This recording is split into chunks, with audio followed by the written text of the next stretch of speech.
आप देख रहे हैं कर्तव्य एवं निष्ठा का बयान, साहित्य और संस्कृति का बयान, समता की आवाज बयान टीवी। प्रभात। मंच पर आसीन विद्वज्जन और सभागार में उपस्थित विद्वान साथियों को मेरा कोटि कोटि प्रणाम। मैं प्रत्युषा यामिनी आपके समक्ष दलित आदिवासी साहित्य को लेकर प्रस्तुत हुई हूँ।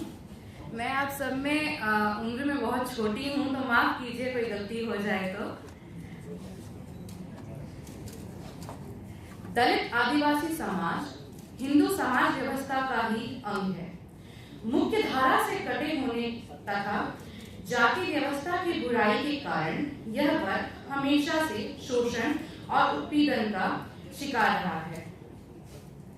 दलित आदिवासी साहित्य से तात्पर्य उस साहित्य से है जिसमें दलित समाज का वह वर्ग जो मुख्य धारा से कटा हुआ है, अर्थात आदिवासी वर्ग की जीवन, समाज, साहित्य तथा सांस्कृतिक आदि की अभिव्यक्ति उन्हीं के अनुभव से हो। विश्व में दलित साहित्य को अन्य नामों से जाना जाता है। अमेरिका में native American literature, cult literature, slave literature, black literature, Australia में एबॉरिजिनल लिटरेचर के नाम से जाना जाता है। दलित आदिवासी को लेकर 3 मत है। पहला, दलित आदिवासी विषय पर लिखा गया साहित्य। दूसरा, दलित आदिवासी द्वारा लिखा गया साहित्य। तीसरा, दलित आदिवासियत के तत्वों द्वारा लिखा जाने वाला साहित्य। पहली अवधारणा गैर आदिवासी लेखकों की है जो दलित आदिवासियों के प्रति सहानुभूति पूर्वक दृष्टिकोण रखते हैं, जैसे रमणिका गुप्ता, संजीव, राकेश कुमार सिंह, बजरंग तिवारी आदि। दूसरा, उन दलित आदिवासी लेखकों और साहित्यकारों की है जो जन्मना और स्व अनुभूति के आधार पर दलित आदिवासियों द्वारा लिखे गए साहित्य को ही आदिवासी साहित्य मानते हैं। तीसरी अवधारणा उन दलित आदिवासी लेखकों की है जो आदिवासियत की तत्वों का निर्वाह करने वाले साहित्य को ही आदिवासी साहित्य के रूप में स्वीकार करते हैं। 14 से 15 जून 2014 रांची में आयोजित 2 दिवसीय राष्ट्रीय सेमिनार में ये अवधारणा को प्रस्तुत किया गया, जिसे आदिवासी साहित्य का रांची घोषणा पत्र के रूप से भी जाना जाता है। अनीता ही सिडनी रीड गिलबर्ट की संपादित पुस्तक Why Does a Black Woman Write में शामिल The Strength of Us as Women, Black Women Speak में कहती है, आदिवासियों की आदिवासियत को ना तो आप वर्गीकृत कर सकते हैं, ना ही किसी मानक से नाप सकते हैं, क्योंकि यह विरासत में मिला हुआ वह गुण है जिसे कोई भी अस्वीकार नहीं कर सकता और ना ही इसे कोई खारिज कर सकता है। किसी व्यक्ति की आदिवासियत को इस बात से भी नहीं तय कर सकते कि उसमें आदिवासी खून कितना है। हिंदी में दलित आदिवासी साहित्य एक महत्वपूर्ण भूमिका निभाता है, जो दलित आदिवासियों के सामाजिक, सांस्कृतिक और राजनीतिक मुद्दों को उठाता है। यह साहित्य उन वर्गों के विचारों, अनुभवों और संघर्षों को उजागर करता है जो सामाजिक और आर्थिक असमानताओं से जूझ रहे हैं। इसके माध्यम से लेखक अपने समुदाय के मुद्दों, विचारों और अनुभवों को साझा करते हैं, जिससे समाज में संजीवनी मिलती है और समाज में सामाजिक बदलाव को बढ़ावा मिलता है। इस साहित्य के माध्यम से दलित और आदिवासी समुदाय की आवाज सुनी जा सकती है, जो उनकी समस्याओं और मांगों को सामाजिक और राजनीतिक परिवेश में प्रस्तुत करता है।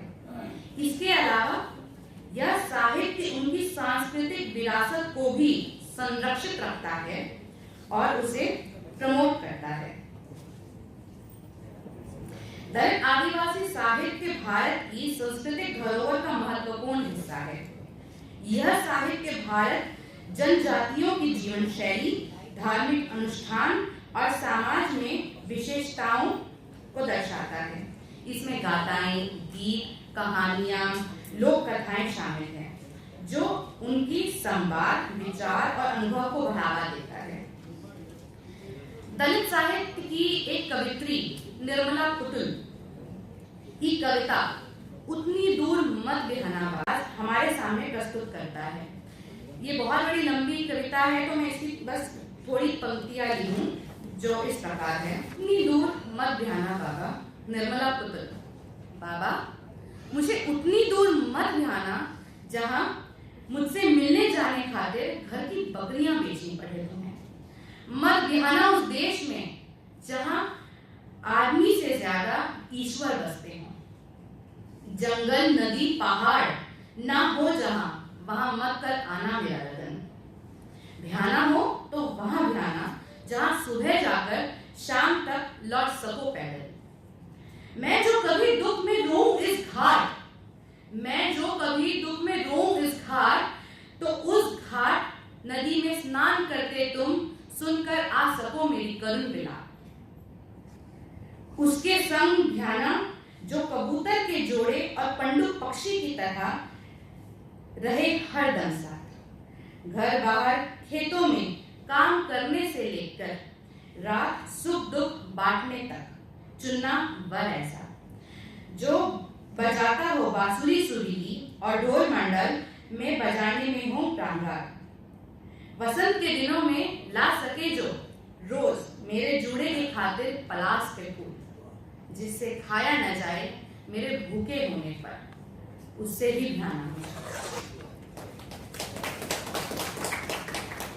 दलित आदिवासी साहित्य की पहली अवधारणा वाले एक लेखक डॉक्टर के मुत्यम ने भी तेलुगु साहित्य में दलित और आदिवासी के विषय में अनेक रचनाएं की हैं, जिसमें प्रमुख है नेनु चिंदुला यल्लम्मनु, मैं चिंदू यल्लम्मा हूँ, दलित विमर्श, और दूसरा सोयम गांगुलू, आदिवासी विमर्श। दोनों पुस्तकों में दलित तथा आदिवासी के सामाजिक सांस्कृतिक जीवन का चित्र मिलता है।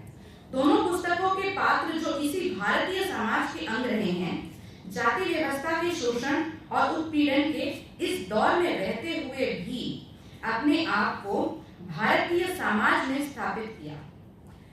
ये मेरे लिए गर्व का अवसर है, क्योंकि मैं इसी रचयिता की बेटी हूँ और मैं ये किताब नेनु चिंदुला यल्लम्मनु, इसे हिंदी में अनुवाद कर आप सबके सामने लाना चाहती हूँ।